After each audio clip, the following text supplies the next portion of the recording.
안녕하세요. 울산대 서울아산병원 이비인후과 교수 안중호입니다. 이번 시간에는 각종 중이질환을 진단하기 위한 기구들 중 고막 내시경에 대한 진단 능력, 검사자들 간의 차이 등에 대한 고찰과 함께 아직은 현실화되지 않았으나 미래의 진단 도구인 인공지능을 이용한 중이질환 진단의 가능성에 대해서 간략하게 소개해드리겠습니다. 1743년 프랑스의 의사 레버트가 처음 거울을 이용해서 목구멍, 콧구멍, 귓구멍 등을 관찰하기 시작한 이후로 헤드미러는 이비인후과 의사들의 상징으로 여겨질 만큼 널리 사용되어 왔습니다. 그러나 요즘에는 헤드미러를 사용해서 진료하는 의사는 정말로 드물게 있습니다. 저도 전공의 수련 시절 외에는 헤드미러를 거의 사용해 본 일이 없으니까요. 다음으로는 이경이라고 부르는 오토스코피입니다. 언제 어디서든 들고 다니면서 귓구멍을 관찰할 수 있고 볼록 렌즈를 통해 고막이 확대되어 보이고 이를 통해 간단한 조작, 예를 들어 귀지 등의 이물질 제거도 용이합니다. 이경은 휴대성이 워낙 간편하기 때문에 현재도 많이 사용됩니다. 요즘에 대부분의 이비인후과 소아과 병의원에서는 중이내시경으로 귓구멍과 고막을 진찰하죠. 제대로 된 모니터 시스템에 연결하여 사용할 수도 있고 보시는 것처럼 간단히 아이폰 등을 이용해서 관찰하고 사진이나 동영상을 저장할 수도 있습니다. 다 아시는 내용이지만 고막 내시경에 대해서 간단히 정리해드리면 귓구멍에 비침습적으로 내시경을 넣어 현미경이나 헤드미러로는 보이지 않는 병변을 확인할 수 있습니다. 웨이도와 고막 상태를 귀지 등의 방해 없이 쉽게 점검할 수 있고요. 광학기술의 발달로 선명한 사진을 얻을 수 있습니다. 예전에는 빛을 전달하는 광원이 너무 뜨거워서 오래 사용하지 못했으나 현재는 열이 거의 나지 않은 LED 등의 이른바 콜드 라이트를 사용해서 안전합니다. 가격 또한 매우 저렴해져서 귀우베개를 달고 본인이 자신의 귓구멍을 보면서 귀지를 제거할 수도 있습니다. 요즘 제일 잘 팔리는 제품인 비버드사의 내시경 귀지 청소기입니다. 스마트폰 혹은 PC 연결해서 귀지를 후비는 용도로 사용하는 제품인데 생활 방수가 되고 자이로 센서가 있어서 조작이 편하고 비교적 저렴한 가격에 팔리고 있습니다. 저도 하나 가지고 있는데 진료용 내시경의 품질에는 한참 못 미치지만 간단히 귓구멍과 고막 구조를 살펴보는 데는 충분한 것 같습니다. 요즘 이비인후과 소아과 가보면 고막 내시경 기계 안 갖춘 병원이 없죠? 예전에는 외국 제품들 뿐이라서 가격이 매우 비쌌는데 우리나라 회사들의 제품 수준이 매우 높아지고 가격이 저렴해서 널리 사용되고 있습니다. 고막 내시경의 장점을 생각해보면 첫 번째, 의사만이 환자 고막 및 중이 소견을 볼 수 있는 것이 아니라 보호자 혹은 환자와 고막 소견을 공유할 수 있습니다. 두 번째, 디지털화되어 진료 시마다 사진을 저장하고 이전 사진들과 비교하여 진료의 효율성을 높일 수 있습니다. 그리고 세 번째, 타업 병원으로의 전원 혹은 보험 청구 시에도 유용하게 사용 가능합니다. 그러면 여기서 한 가지 의문이 듭니다. 과연 고막 내시경 검사를 통해 내린 진단은 정확할까요? 실제 임상에서 진료를 할 때 주변 개운이 선생님들께서 의뢰하신 환자들의 고막 내시경 검사를 하는 경우 저에게 의뢰하셨을 때의 진단명과 달라지는 경우가 간혹 있습니다. 물론 제 진단이 항상 정답은 아니겠지만 환자나 보호자 입장에서는 의사들마다 같은 고막 내시경 소견을 보고 다른 진단을 붙인다면 혼란스러울 수도 있겠죠. 삼출성 중이염과 급성 중이염은 소아에서 생기는 가장 흔한 귀질환입니다. 특히 아가의 경우 고막 내시경을 보는데 잘 협조가 안 되어서 진단에 어려움이 있긴 합니다. 지금 보여드린 사진은 왼쪽이 중이각 내에 저류액에 차 있는 삼출성 중이염 고막, 오른쪽이 고막의 발적과 함께 고름이 보이는 급성 중이염 고막입니다. 구별이 잘 되시죠? 여기 흥미로운 연구가 있습니다. 2001년에 미국에서 나온 연구인데 소아에서 흔한 급성 중이염과 삼출성 중이염의 진단 능력을 검증하기 위해서 시행되었습니다. 미국에서 근무하는 514명의 소아과 그리고 188명의 이비인후과 전문의에게 9장의 고막 내시경 소견을 주고 진단명을 적어내도록 하였습니다. 결론적으로 소아과 전문의의 평균 고막 내시경 진단 정확도는 50%였고 이비인후과 전문의는 좀 낮긴 한데 73%였습니다. 앞서 말씀드렸듯이 소아과 전문의 평균 진단 정확도는 50%였고 이비인후과 전문의의 경우는 73%였습니다. 정상 고막을 보고 병이 있다고 잘못 진단하는 경우가 소아과 의사의 경우 32%, 38%, 33%였습니다. 이비인후과의 경우 17%, 13%, 28%였습니다. 이비인후과 의사의 진단율이 좀 더 정확하죠? 그런데 이비인후과 의사는 귀를 전문적으로 진단하도록 수련받았습니다. 그런데도 73%입니다.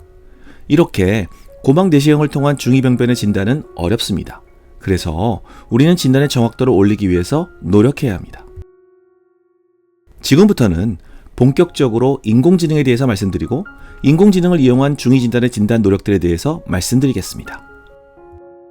인공지능학이란 예전에는 사람이 수행했을 여러 가지 지식 업무를 기계에게 학습을 시키고 나아가 더욱 복잡한 계산이나 대량의 업무를 수행하도록 하는 학문 혹은 기술입니다. 오른쪽 그림과 같이 분류가 된 고양이, 개, 그리고 고양이도 개도 아닌 동물들의 사진을 인공지능에 학습시키고 난 다음 동물 사진들을 제시했을 때 인공지능이 이를 제대로 분류할 수 있는지 확인하는 것입니다.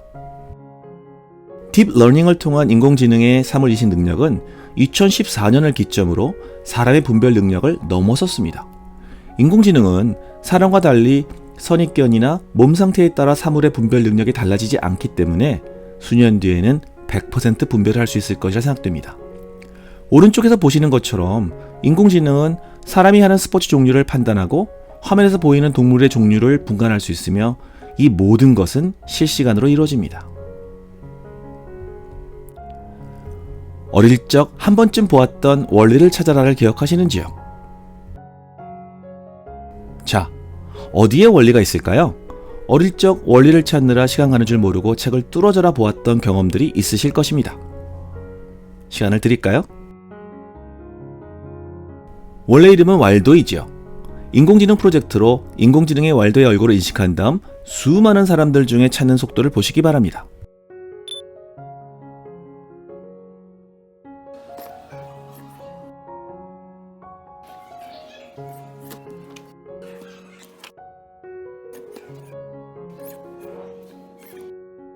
이렇듯이 시각적 정보 해석 능력의 비약적인 발전으로 자율주행차가 인공위성이나 거리의 센서에 의존하는 것이 아니라 오로지 차에 달린 카메라로 사람보다 훨씬 빨리 상황을 판단하여 대처할 수 있게 되었습니다. 인공지능의 시각정보 분석을 통한 판단을 이용하기 가장 쉬운 분야는 우선 병리검사와 영상학 검사를 들 수 있습니다.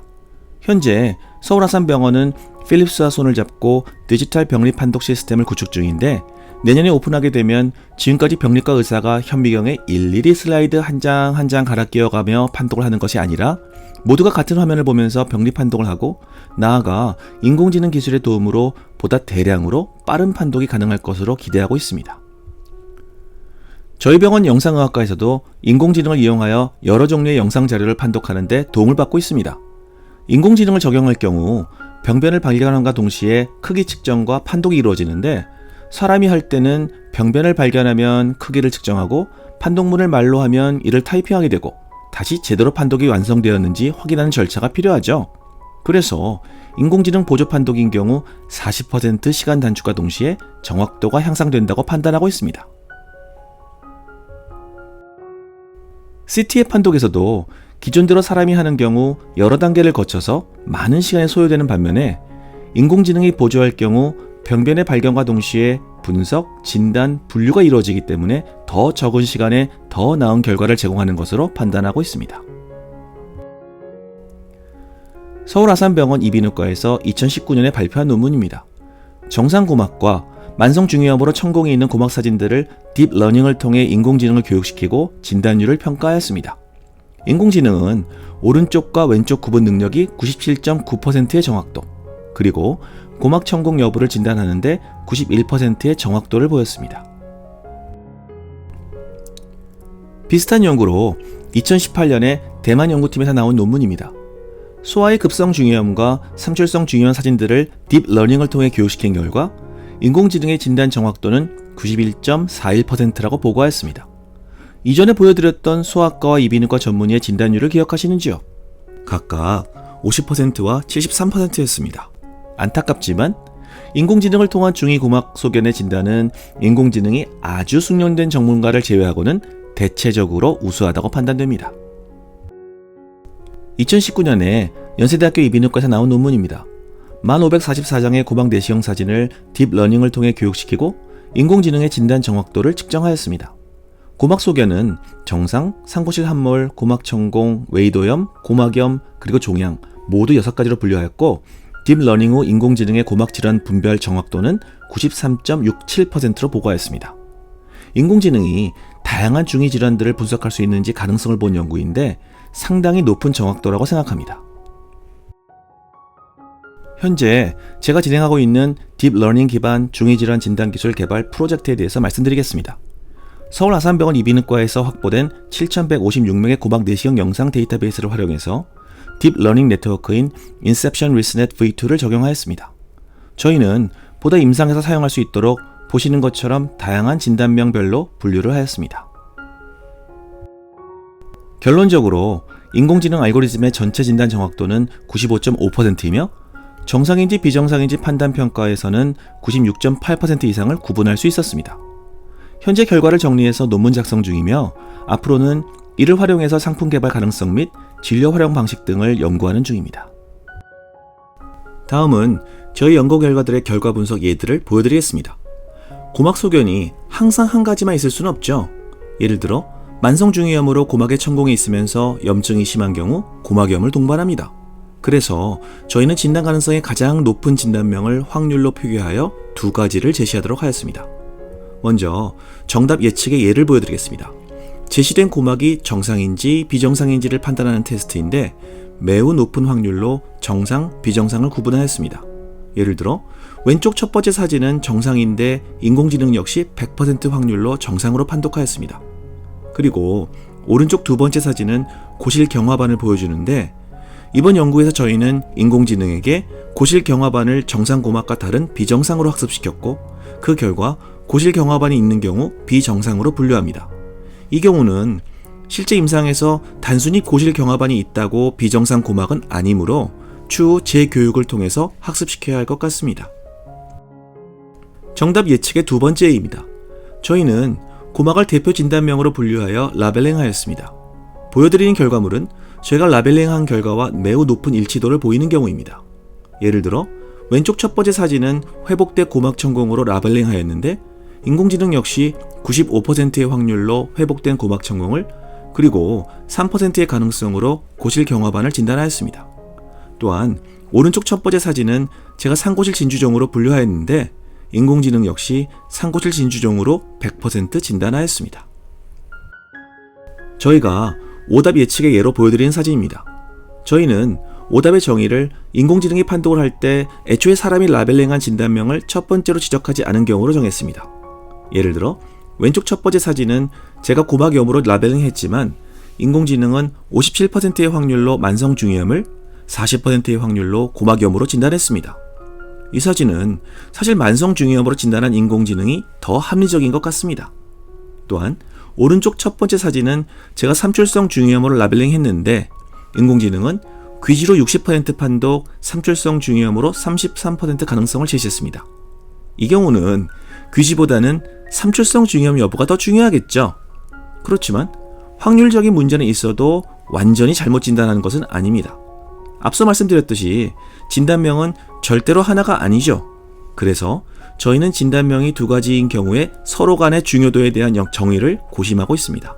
실제 임상에서 확률이 높은 진단명을 우선 선택해야 하듯이 앞으로 연구에서는 진단명의 중요도를 가중치로 넣어서 확률을 정할 수 있는지 역시 생각해 봐야 할 과제입니다. 제가 예상하는 앞으로 미래 의료체계에 대해서 말씀드리겠습니다. 먼저 병의원에서 환자를 진료하는 경우입니다. 우선 병원에서 의사는 고막 내시경을 통해 환자의 중이병변을 검사합니다. 이 자료는 즉시 클라우드 시스템에 전송되어 익명화 과정을 거치고 인공지능에 의해 가장 근접한 진단명을 제시하게 됩니다. 또한 이 고막 내시경 자료는 상급 병원에 의뢰할 경우 혹은 병원들끼리 연구를 하기 위해 익명화된 자료를 모으는 데 사용됩니다. 나아가 심평원이나 보험회사의 진단명과 함께 전달되어 환자가 적합한 보험 보상을 받을 수 있도록 기여합니다. 그러면 가정에서는 어떻게 이용할까요? 집에서 귀가 아파하는 아이의 귀를 엄마가 스마트폰에 연결된 고막 내시경으로 사진을 찍어서 클라우드에 전송합니다. 클라우드에서는 앞서와 마찬가지로 익명화 작업과 근접한 진단명을 환자의 주치의가 있는 병의원으로 전송하고 의사는 환자 보호자에게 병원 방문 필요성 및 치료 계획을 설명하고 적절한 치료가 진행되도록 합니다. 그럴싸한가요? 제가 상상하는 의료 시스템이 상상으로만 그치지 않고 가까운 미래에 실행될 것으로 믿습니다. 그래서 우리 의사들은 변화에 대비하고 준비해야 합니다. 지금까지 말씀드린 내용을 정리해드리겠습니다. 중이내시경의 발전으로 다양한 중이질환의 진단이 쉬워지고 자료 공유도 역시 쉬워졌습니다. 그러나 아직까지도 정확한 중이질환의 진단은 여전히 어렵습니다. 그래서 현재 인공지능을 이용한 진단 능력 향상을 위한 노력이 활발하게 이루어지고 있습니다.